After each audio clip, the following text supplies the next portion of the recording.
This is World Insight with me, Tian Wei. Norwegian cross-country skier Therese Johaug won the first gold medal at the 2022 Winter Olympic Games.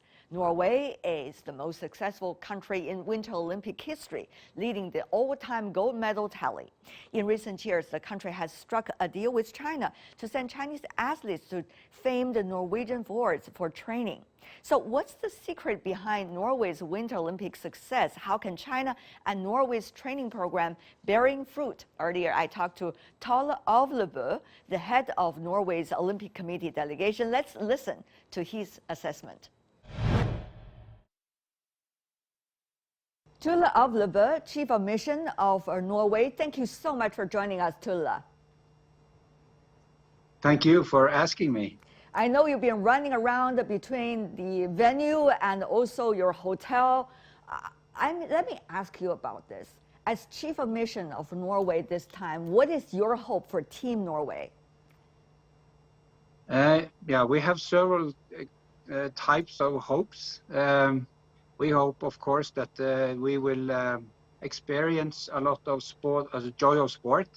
That's the most important all the time. So we have different type of goals, and one of the goals is that we should be at least as good friends when we leave China as when we came here. So the team spirit is very important. Mm-hmm. But we also have a medal target that we have discussed with sport managers and so on, and that's 32 medals. That's the overall target. Mm. But if you sum the expectation of one and each athlete, it will be much higher. But our experience is that we should have some we should live by the heart, but we should use the head for thinking.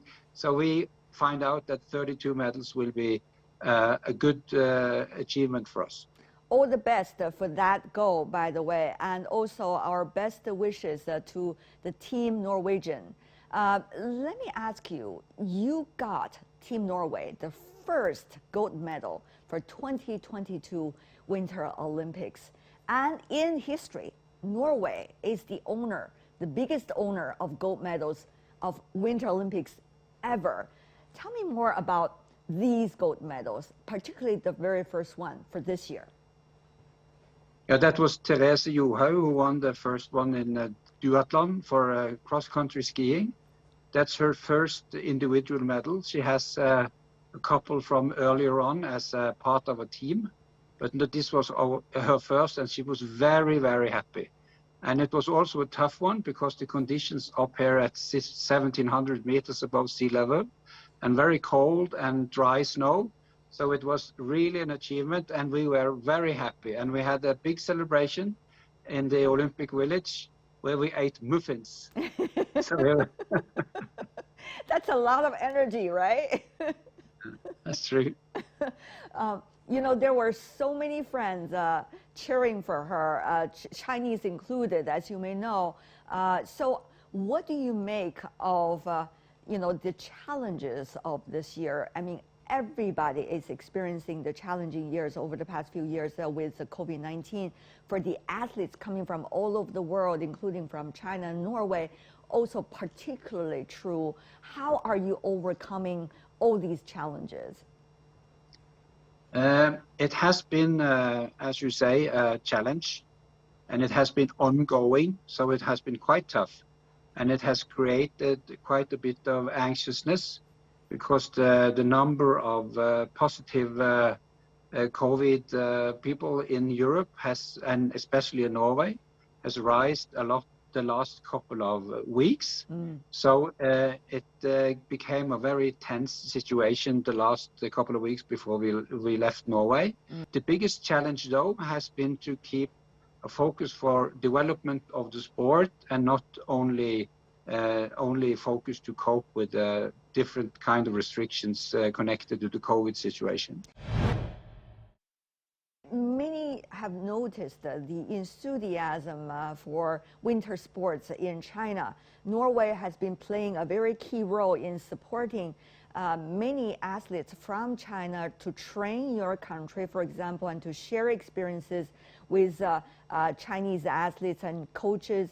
Tell me more about that through years and decades.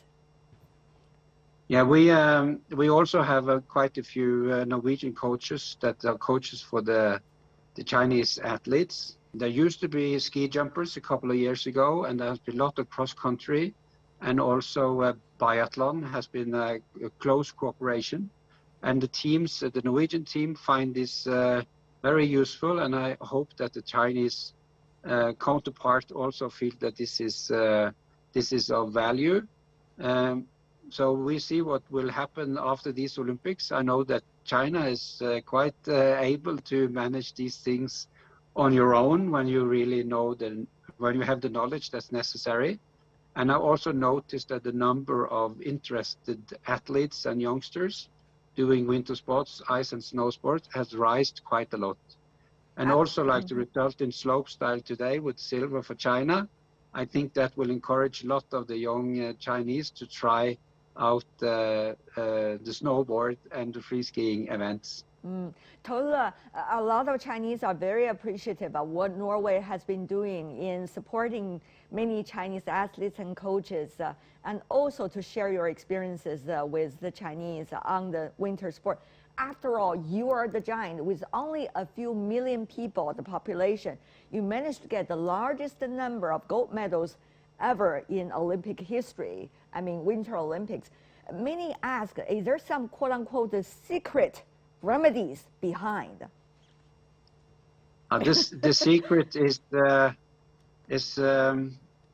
we could say it's hard work, and that's why it's kept as a secret, because nobody wants to do the necessary work to really allow. Quite a few people will do the necessary work to really reach the summit of the sports.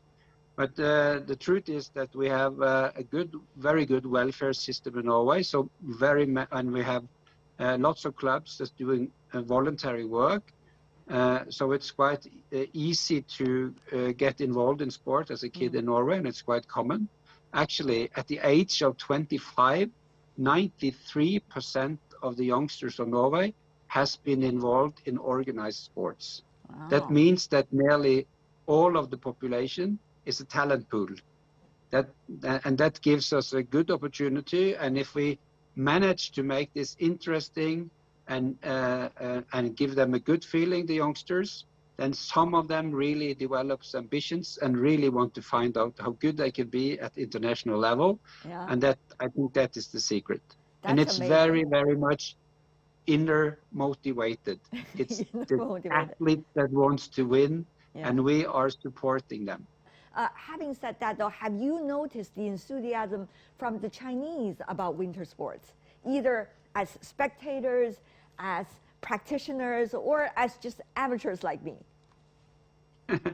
Yeah, I have not been to China for quite a few years now because of the restrictions, so I have not been able to see the development of the number of eager Chinese, but I've seen that this area that we are visiting now up in Zhangjiakou, we see that the Taiwu resort and the Genting resort has developed tremendously the last 3 or 4 years. We have a great capacity to make it possible for sport and ice enthusiasts to really use the ice and the snow. And also the infrastructure with transportation and the possibility to move from Beijing and up in the snow has developed a lot only in the last few years. So it really should be possible to even develop more of this enthusiasm for the winter and the snow and the ice. You know, the music coming from Norway, we know it is the birthplace of heavy metal music, especially some of the most important branches like the black metal and also, you know, the Gothic metal, the Viking metal. How is music playing its role with sport in a way? We are actually working with one of the key figures in the the black metal movement. Satyr from Satyricon, he's a friend of mine, and we are developing ideas for developing athletes and artists. So we really consider these black metal people as artists. They have chosen their way of express themselves that is quite connected to the Viking blood, probably, because it's very seemingly aggressive and full of energy. Yeah. But when you meet these guys outside the stage, they're very, very friendly and polite people. So they are more artists than Vikings, because I don't think the Vikings were that polite outside the Many common Chinese trade young of people also conquering. know those heavy metal, music branches. Actually, they enjoyed it as well in the music festivals around China. That's cool. That's Yeah. cool. I want to thank you so much, Tore Øvrebø, for your time and also running to our video interview out of very busy schedule. All the best to Team Norway and also the friendship on ice and snow between China and Norway. Thank you very much. And that's all the time we have for today. If you'd like to know more, search World Insights. Check out our YouTube channel. Follow us on Twitter and Facebook. I'm Tian Wei. On behalf of the team, thanks for being with us. Bye for now.